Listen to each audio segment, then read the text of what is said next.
Mas algumas outras marcas a respeito do fim. Os versículos 6 e 7 falam sobre conflitos internacionais, sobre guerras e rumores de guerras. Dos versículos 6 e 7, na parte A, você pode ver isso. Quando Cristo falou essas palavras, Jesus estava vivendo num contexto em que havia uma aparente paz. Uma coisa chamada Pax Romana.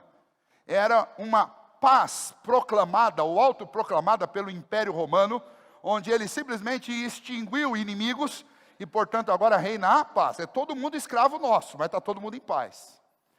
Mas nem naquela época existia paz. Os judeus estavam remoendo um desejo, uma revolta por liberdade. O mundo sentia isso. O Império Romano caiu, e desde que o Império Romano caiu, nunca houve guerra, nunca houve paz, sempre houve guerra. Em todos os lugares do mundo. Existe um escritor de história que diz que nos últimos 300 anos na Europa, aconteceram pelo menos 300 grandes guerras. Para quem gosta, uma pelo menos por ano. No último século, nós tivemos 2 grandes guerras mundiais. Eu falei há 2 semanas passadas com vocês a respeito de um grande número delas. Guerras, hoje, são muito mais comuns do que nós imaginamos, porque não são apenas guerras de armas. Aliás, as guerras são automatizadas, as guerras são eletrônicas, as guerras não usam mais seres humanos, são drones, são robôs, são coisas assim. Existe guerra cibernética, tem guerra virtual. Nós vivemos numa época de guerra comercial. Nós vivemos em um momento de guerras ideológicas. No nosso país mesmo está em guerra, só não percebe quem não quer ver. Nós estamos dentro de uma guerra ideológica, estamos. Nós estamos dentro de uma guerra de informação, estamos. As fake news estão aí para provar isso. Ninguém mais sabe quem é quem. Você com um celular, com um jornal de papel na mão e com a TV ligada, talvez seja mais desinformado do que alguém que vive lá no sertão. Porque os meios de comunicação, eles não servem mais para informar, mas eles tentam desinformar você, porque quanto menos você entender essa guerra, melhor para eles. É uma guerra. E essa guerra, não poucas vezes, acaba desembocando em atos de violência.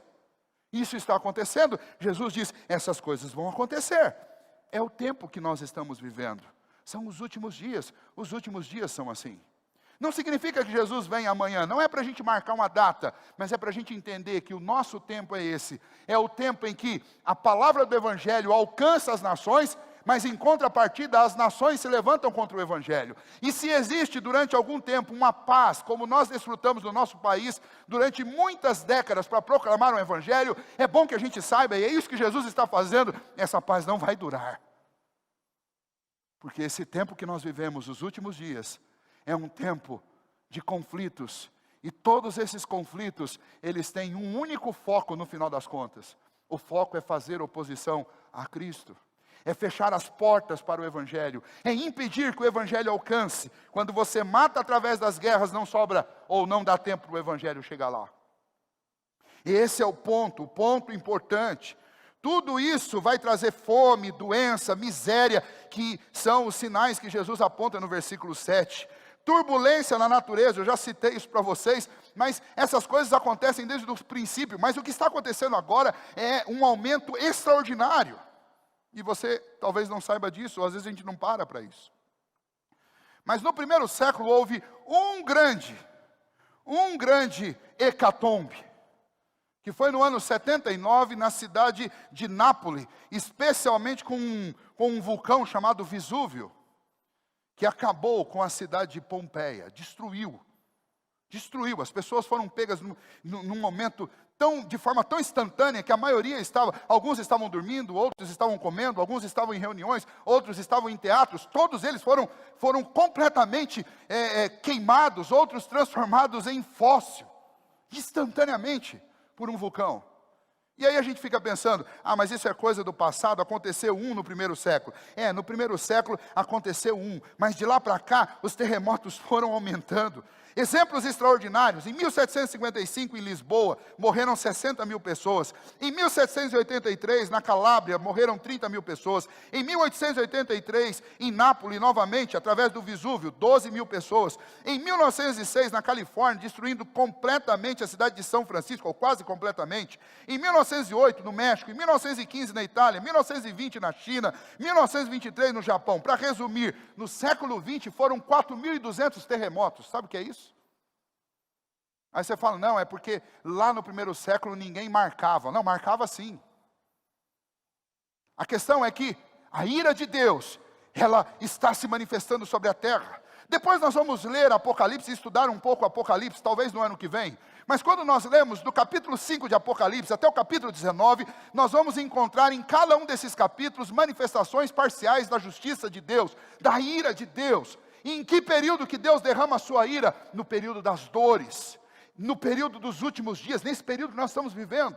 E sabe o que cada um desses terremotos significam? Eles significam uma mensagem clara do Senhor: se arrependam, porque esse tempo, o princípio das dores, é o tempo que ainda há chance para arrependimento.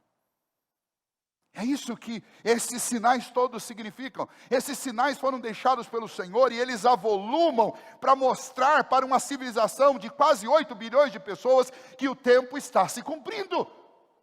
Para aqueles que são cristãos, a nossa missão de proclamar o Evangelho é urgente. Para aqueles que ainda não são, você precisa se render a Cristo. Porque nós não sabemos quando estes sinais alcançarão a nossa vida. A gente acha que a gente vai viver para sempre, a gente acha que a nossa vida está absolutamente estável. Isso não é verdade. Se desperte, acorde, enquanto há tempo. É a mensagem do Senhor.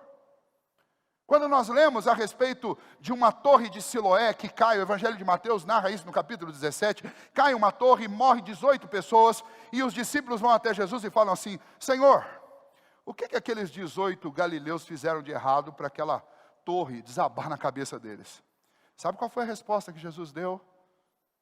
Jesus disse para eles: eles não faziam mais coisas erradas do que vocês fazem. A pergunta não é o que eles fizeram. A pergunta é o que vocês estão fazendo. Porque o mesmo que ocorreu com eles pode acontecer com vocês. Quando nós olhamos para todos esses sinais, e você ouve um número, século 20, 4.300 terremotos, como que nenhum desses atingiu a sua casa? Não atingiu pela misericórdia e pela graça de Deus. Mas o mesmo que aconteceu com eles, pode acontecer conosco. E quando Jesus ensinou e pregou esse sermão escatológico, a intenção de Jesus era fazer com que nós parássemos para pensar que a nossa vida não é tão segura, nem tão estável e nem tão longa quanto a gente imagina. Por isso é importante que eu coloque a minha casa em ordem. Por isso é importante que eu sonde o meu coração. Por isso é importante que eu ouça as palavras do Senhor Jesus.